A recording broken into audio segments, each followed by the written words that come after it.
prema civilnom stanovništvu, prosvjednicima, a razgovara se o tome, o sankcijama koje će biti ići prema pojedincima, prema entitetima, onim organizacijama koje su uključene bile, koje su sudjelovale u činjenju nasilja, zločina.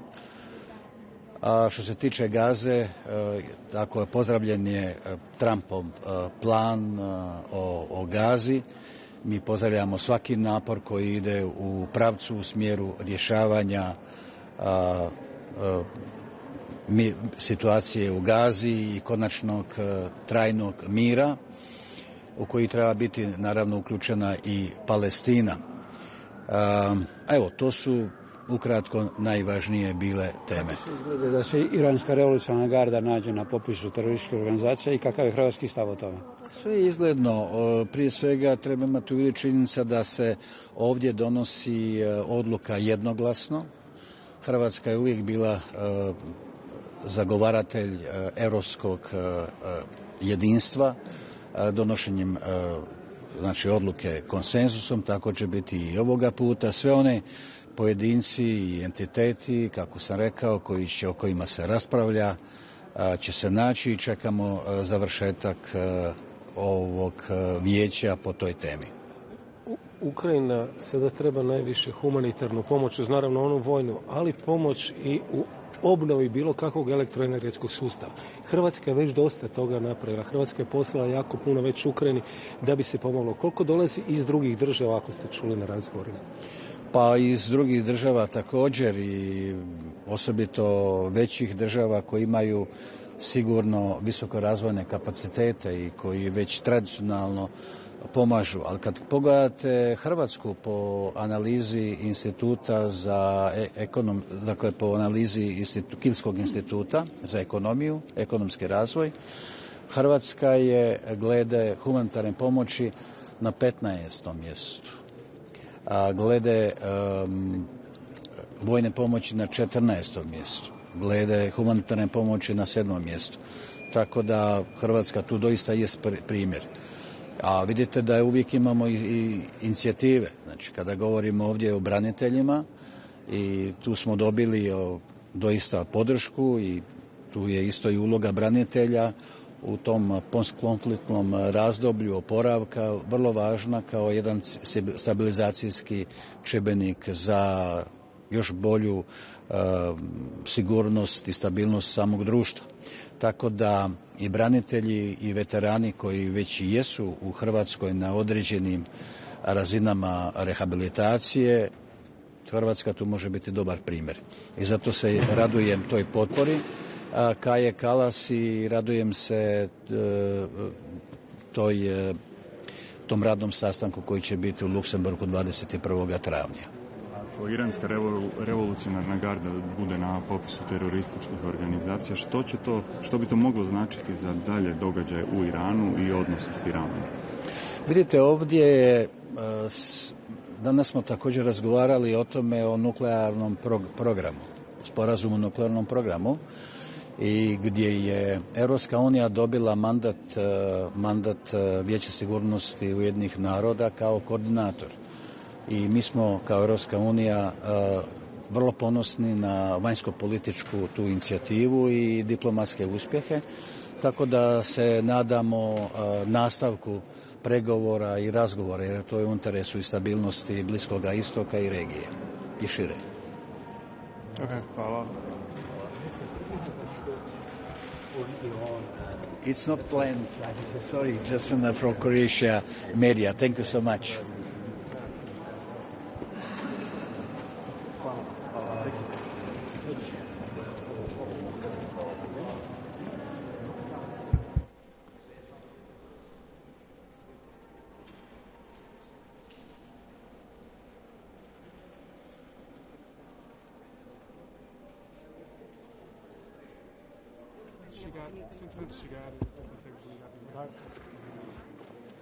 Quiserem passar às perguntas? Vai fazer uma declaração. Bom, eu se fizer alguma declaração, sinceramente, não é sobre este assunto, é apenas para dizer que, obviamente, lamento imenso as vítimas da tempestade de ontem e que, obviamente, estamos solidários com as famílias e agora não falando apenas das vítimas mortais, com todos aqueles que têm neste momento prejuízos muito grandes ainda por resolver e, portanto, não queria deixar de, antes de falar sobre os assuntos deste Conselho de Negócios Estrangeiros, dar esta palavra, enfim, que o Governo já deu ontem e hoje, mas que e o Presidente da República, mas que, obviamente, estando aqui, queria começar por aí. De resto, estou à vossa disposição. Mas, pronto, hoje de manhã, quer Kaja Kallas, quer o Ministro dos Negócios Estrangeiros belga ou francês, falaram sobre a questão dos guardas da Revolução. Já há luz verde para considerar os guardas da Revolução iranianos como uma organização terrorista? Repare, eu anunciei no dia 20 de janeiro, no Parlamento Português, que Portugal estaria totalmente disponível para isso.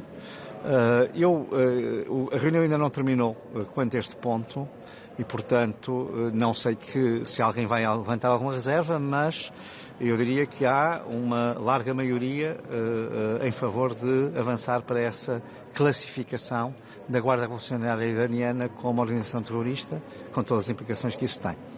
Discutiram também as ações de posicionamento militar dos Estados Unidos à volta do povo perseguido? Não se falou sobre esse assunto. Só se falou sobre a situação no Médio Oriente em 3 vertentes: Síria, Irão e conflito israelo-palestiniano. Mas Irão foi só em torno da... Foi a questão das sanções e também a questão de perceber se nós estamos a falar de dezenas de milhares de mortos, estamos a falar de praticamente crimes contra a humanidade, não é? Portanto, estamos a falar, foi muito à base dessa questão, portanto, da situação atual e das posições que nós podemos tomar no plano das sanções internacionais para, enfim, pressionar as autoridades iranianas a pararem com esta matança sistemática. Disse que houve uma larga maioria à volta da questão da designação da Guarda Revolucionária como uma organização terrorista, mas alguém levantou alguma objeção? Eu estava precisamente a dizer que eu, quando saí para vir aqui falar, ainda não tinham terminado as intervenções dos 27 Estados, por isso não sei, até agora não. Desculpe, a posição de Portugal, eu acabei de dizer isso, e não foi apresentada no dia 20 de janeiro no Parlamento. Ainda a Itália, a França, a Espanha não tinham falado e nós já tínhamos falado. Agora, é muito importante que, às vezes eu vejo, não se olha para as posições dos Ministérios dos Negócios Estrangeiros. Depois fazem-se perguntas e artigos sem ter em conta que há posições tomadas oficiais, que é o caso desta a 20 de janeiro. Eu ainda hoje vi em alguma imprensa que Portugal não tinha tomado posição. Bom, enfim, não sei o que é que eu posso fazer. Se estou numa... Não, desculpe, se há uma audição no Parlamento em que é tomada uma posição formal e a audição é pública e até foi noticiada na Lusa, pelo menos, é evidente que a posição do governo português tem que ser pelo menos conhecida. Não me custa nada reiterá-la de forma pedagógica. Se importaste de forma pedagógica... Não, mas eu já disse aos seus colegas que Portugal é a favor disso. E isso está no Parlamento. Eu lamento imenso, mas quer dizer, tenho que ser muito firme nisto. Eu não pode o governo português ter uma posição e depois termos algumas pessoas que sistematicamente falam como se essa posição não tivesse sido tomada. Sr. Ministro, temos ouvido alguns dirigentes europeus, ainda ontem Kaja Kallas, sobre a relação com os Estados Unidos que tem que ser alterada, considerando a ingerência assumida na política interna europeia do apoio da administração atual aos partidos nacionalistas e eurocéticos. Que resposta isso merece ou devia merecer? Não, repare, para Portugal... nós achamos essencial manter a relação transatlântica. Isso não significa que nós não tenhamos discordâncias, designadamente com algumas das novas posições. Na questão da Groenlândia nós não podemos ter sido mais claros e, portanto, estamos totalmente solidários com a Dinamarca e com as autoridades da Groenlândia, que têm um estatuto muito especial, que até pode levar à autodeterminação, e, portanto, ou um exercício de autodeterminação. Portanto, estamos totalmente solidários quanto a isso. Estivemos ao lado da reação àquela subida de tarifas de 10%, portanto, sempre completamente nisso. Na questão do Board of Peace em Israel, também deixamos muito clara a nossa posição, porque eu já ouvi também dizer que Portugal pondera ou deixa de ponderar. Não, Portugal tem uma posição, que de resto é a posição do Conselho Europeu, veiculada pelo Presidente do Conselho Europeu, que há uma resolução das Nações Unidas, 17 de novembro de 2025. Ela diz que tem que ser criado um Board of Peace apenas para Gaza e diz quais são os princípios que inspiram esse comitê, essa junta, ou Conselho da Paz. E, portanto, aquilo que nós temos dito aos Estados Unidos e que eu diria que a Europa em geral tem dito é que nós estaremos disponíveis para uma junta para a paz ou para a Comissão para a Paz, o tal Board of Peace, desde que ele vá cumprir aquilo que está na resolução do Conselho de Segurança das Nações Unidas. O que é que isto significa? Que é sob a égide das Nações Unidas e não de outra organização internacional que tem que ser resolvida esta questão. Portanto, esse é o ponto. Agora, hoje, até alguns países que têm sido muito expressivos nesta questão, dizem que, apesar de tudo, é preciso encontrar uma fórmula de dialogar com este Board of Peace, não entrando nele porque ele está totalmente fora do quadro da resolução do Conselho de Segurança, e a nossa pedagogia de muitos Estados, da União Europeia, através do Presidente do Conselho, através da Alta Representante, através da Presidente da Comissão, é de que se possa vir para um formato que cumpra a resolução, mas, efetivamente, é preciso perceber o que é que está a acontecer em Gaza. Não, sobre o documento interno da administração norte-americana de apoio a partidos eurocéticos. Repare, o que eu lhe digo é, nós, sinceramente, todos temos posições sobre o que se passa nos Estados Unidos, não é? Portanto, muita gente tem opiniões sobre a vida política dos Estados Unidos. É natural que nos Estados Unidos haja gente, ou haja agentes, incluindo alguns públicos, que tenham posições sobre a política dos países europeus.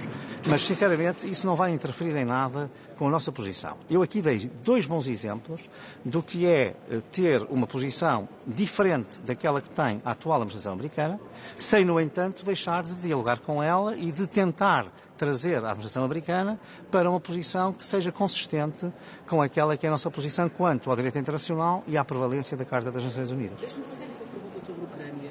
Já falámos aqui bastante do Médio Oriente. Este inverno tem sido particularmente castigador para todos os ucranianos. Hoje a União Europeia anunciou envio de ajuda. Queria perceber que tipo de discussão é que foi tida na reunião nesse ponto, se já foi. Bom, e também o futuro das negociações, a ver se alguns fecham no segundo.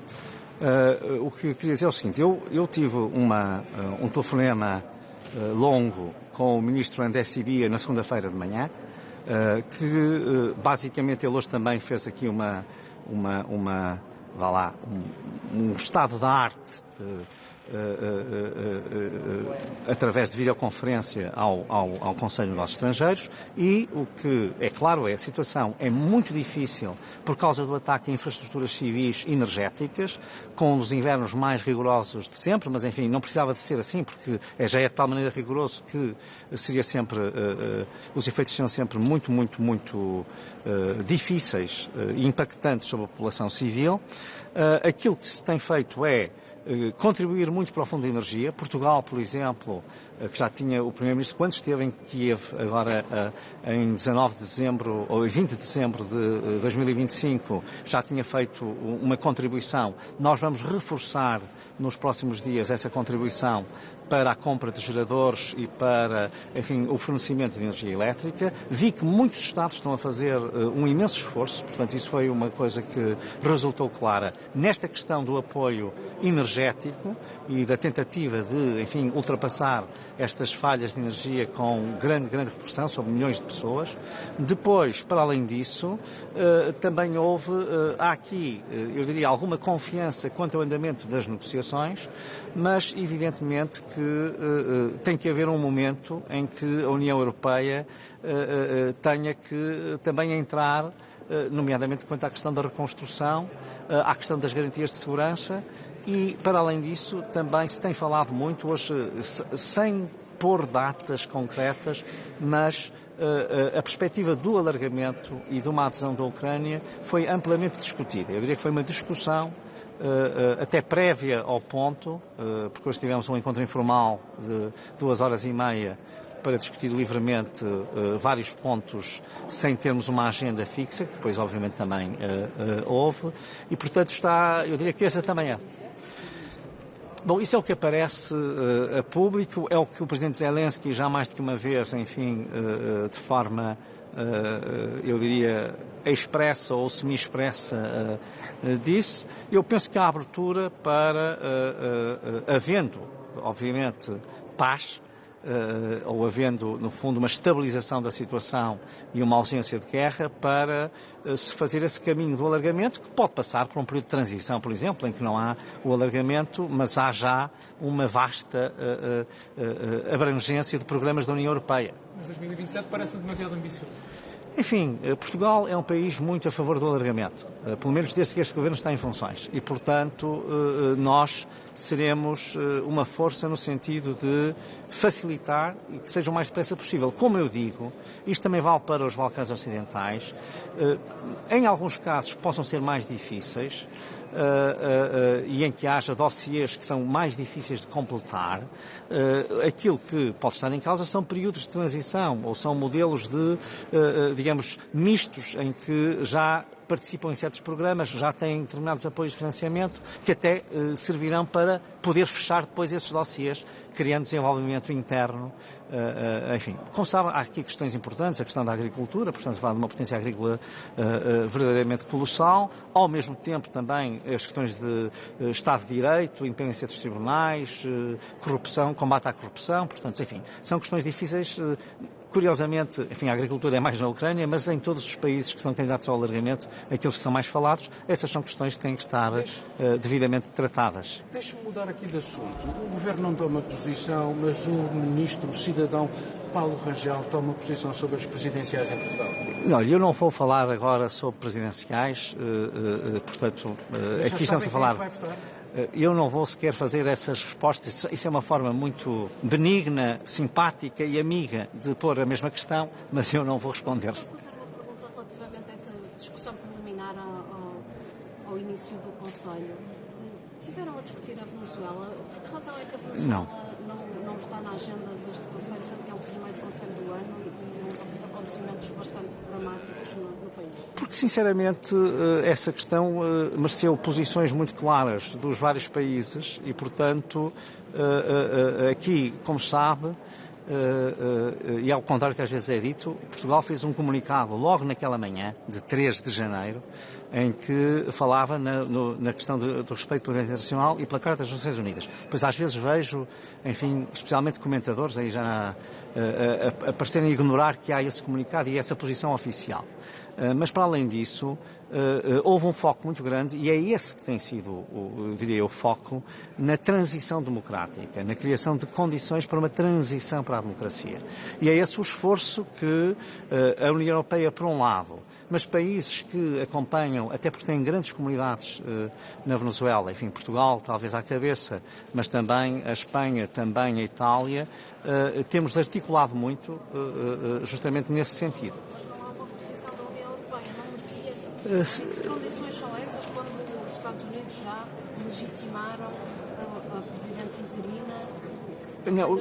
O que estamos a falar é justamente de uma transição. Uma transição, não estamos a falar de uma revolução, estamos a falar de uma transição. Numa transição, o poder anterior tem um papel, mas terá que dar lugar ao poder novo. É para isso que estamos a trabalhar, enfim. O poder atual tem legitimidade, uma vez que provém de umas eleições? Certo, neste momento estamos na situação de, sabe que, enfim, eu na minha vida passada estudei muitas transições constitucionais. Este é um momento de transição, é totalmente diferente do momento de um poder estabelecido, seja estabelecido legitimamente ou ilegitimamente. Estamos numa fase de transição e, portanto, nessa fase, pelo menos algum diálogo com as autoridades de facto tem de existir. No caso português terá sempre de existir, porque nós temos uma comunidade tão importante que não podemos descurá-la, e a nossa primeira preocupação na Venezuela são os portugueses que lá vivem, ou os luso-descendentes, muitos com dupla nacionalidade, o que muitas vezes até enfim, torna a nossa ação um pouco mais difícil, porque obviamente as autoridades venezuelanas invocam sempre que esses cidadãos são cidadãos venezuelanos e, portanto, não os veem como cidadãos portugueses, o que é uma regra normal no direito internacional quando é dupla nacionalidade, mas essa é a nossa principal preocupação. Mas, enfim, como eu estava a dizer, havendo uma transição, que nós esperamos que seja uma transição para a democracia, um diálogo, digamos, limitado, mas no sentido de criar condições para que essa transição se possa vir a fazer, obviamente obviamente que tem de existir. Essa é a posição portuguesa e, como eu digo, tem sido alinhada com a Espanha e com a Itália e também com a União Europeia. Eu posso dizer que, quando nós tivemos notícia do que estava em causa no dia 3 de janeiro, que terá sido às 6h30 em Portugal, eu falei logo na primeira meia hora com a alta representante e com o meu homólogo espanhol e italiano.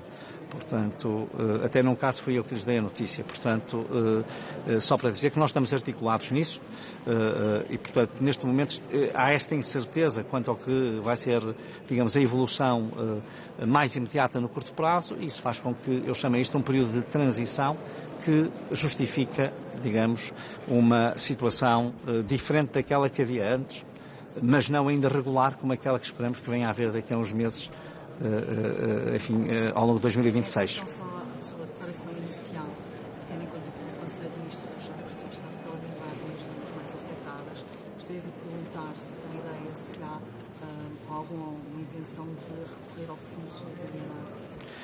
Eu não vou pronunciar sobre isso só pelo seguinte: eu não estive no Conselho de Ministros, estive aqui muito ocupado e, portanto, para as tantas há decisões que foram tomadas que eu não tenho ainda conhecimento.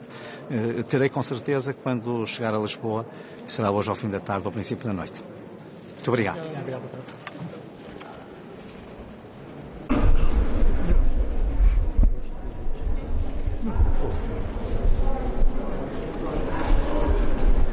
Dobar dan. Zdravo, kako ste? Zdravo. Kar jaz kaj se vem približno, mogoče ravno se zaključuje debata o Bližnjem vzhodu, torej od Irana, Sirije, Izraela, Palestine, Gaze. Ravno kar sem še opravila en dvostranski pogovor z irsko zunanjo ministrico pred prevzemom predsedovanja Irske v drugi polovici Evropski uniji tega leta. Glede Bližnjega vzhoda, razprava je bila kar dolga, predvsem v zvezi z Iranom. V Iranu so razmere izjemno zaskrbljujoče, z vsemi protesti Slovenija stalno opozarja, da je treba izpustiti zapornike, da morajo oblasti spoštovati vse mednarodne obveze, ko gre za spoštovanje človekovih pravic, tudi za neširjenje jedrskega orožja, da smo s tem namenom poklicali tudi iransko veleposlanico na pogovor v Ljubljani. Na razpravi sem tudi opozorila, da je dobro pregledati, kakšni so še možni kanali, da bi res lahko podprli civilno družbo v državi in pa tudi podprla te nove sankcije omejevalne zoper tiste oblasti, politike, posameznike, ki spodbujajo te nemirne demonstracije in tudi so krivi za vse nasilje in pa zapornike.